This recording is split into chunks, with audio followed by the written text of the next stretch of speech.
ఏపీలో ఎన్నికల ఫలితాలు చూస్తుంటే మరొకసారి వన్ సైడెడ్గా ఫలితాలు వచ్చేటువంటి అవకాశం కనిపిస్తుంది. 2019లో ఏ విధంగా అయితే వైఎస్ఆర్ కాంగ్రెస్ పార్టీకి వన్ సైడెడ్గా 151 సీట్లతో విజయం కట్టబెట్టారో ఏపీ ప్రజలు, అదేవిధంగా ఈసారి కూటమికి టీడీపీ, జనసేన, బీజేపీ అలయన్స్కి విజయాన్ని చేకూర్చే పరిస్థితులు అయితే కనిపిస్తున్నాయి. అదే దిశగా ఓట్లు లెక్కింపు మెజారిటీలు అయితే కనిపిస్తున్నాయి. లీడ్ అలాగే కొనసాగుతుంది.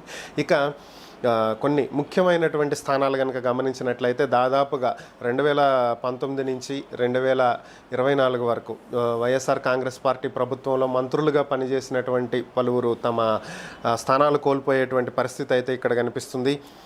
వాళ్ళల్లో ముఖ్యంగా మనం కనుక చూసినట్లయితే వీళ్ళ పరిస్థితి